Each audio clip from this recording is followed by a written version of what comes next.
Hello everyone! Welcome back again to my YouTube channel.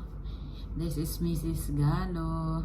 Kumusta kayong lahat? Kumusta yung mga cases ng COVID-19 sa inyong mga lugar?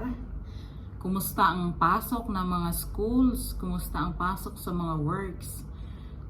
Today's video is ipapaalam ko sa inyo kung kailan magre-resume yung mga klase dito sa bansang Kuwait.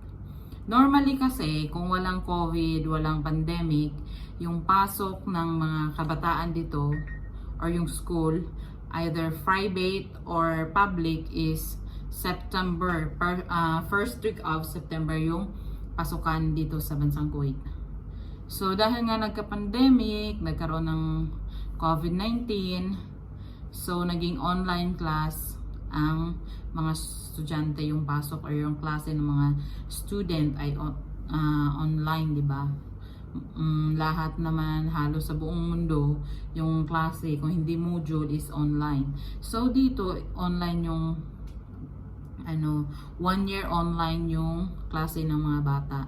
So medyo hindi siya ganun ka-stressful para sa akin na may anak akong maliit, and at the same time nagtututor ako dun sa alaga ako. Kasi pagka walang pandemic, pag regular classes kasi, nagigising ako ng 6 in the morning. So sa mga ganong oras, hindi pa tapos yung asawa kong mag car wash ng sasakyan ng amo namin na lalaki. So walang maiiwan sa baby ko. So mas naging magaan nung online classes yung alaga ko, kasi yung klase nila is 2 in the afternoon hanggang 5 ng hapon, no, yung online classes nila. So unlike pagka regular classes, nagigising ako ng 6 hanggang 2 na yon, kasi 2 siya uuwi. So kailangan ko siya i-prepare ng baon, ng breakfast, ng recess, snacks sa school. So hanggang 2 yung uwian nila. Minsan dumadating sila sa bahay ng 2:30. Susunduin siya dun sa school niya. So walang maiiwan sa baby ko, 'di ba? So parang yung alam mo yung oras, parang conflict yung time namin ng hubby ko para bantayan yung baby namin. So parang gumaan yung schedule ko nung naging online yung klase niya nga. So ngayon, dahil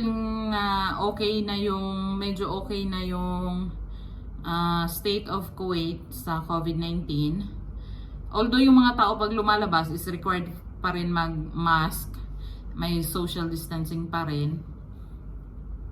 So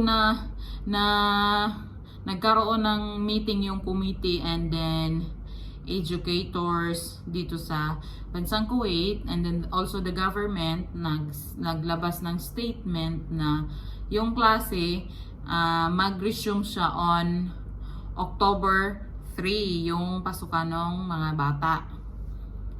And then either private or public school, yung pasok is October 3 yung first day of school nila. So ngayon medyo ngayon pa lang ina-adjust ko na yung time ko, pinaplano ko na kung paano siya gagawin, kasi magigising ako ng maaga noon, and then pinaplano namin ng mister ko kung anong oras siya kailangan magising para bago ako bumaba, mag-asikaso ng alaga ako and everything, dapat tapos na siya sa trabaho niya. And then dito na siya sa kwarto namin para bantayan yung anak namin, kasi yung mga time na ganyan, mga 6, tulog pa yung anak ko. So mahirap siya para sa akin na walang maiwan, kasi kailangan ko nang pumasok ng work. So sabi October 3 yung resume ng klase nila, and then ganun pa rin 6 back to back to normal na yung school days nila. Face to face na yung klase, hindi na siya online, hindi na siya module. Yun yung update sa akin ng teacher ng alaga ko, kasi yung email ko is connected doon sa teacher ng alaga ko, kasi kung may mga assignment siya or may mga conference na English, yun, kailangan yung email ko para doon niya isend para maipaliwanag ko doon sa sa madam ko kung ano yung dapat gawin or kailangan pumunta ba ng amo kong lalaki sa school. Kasi yung teacher ng alaga ko ngayong grade, di ba ang dami kong kwento. Share ko lang sa inyo, kwento ko lang sa inyo. Yung teacher ng alaga ko ngayong grade 3 siya is from America. So hindi siya marunong mag-Arabic.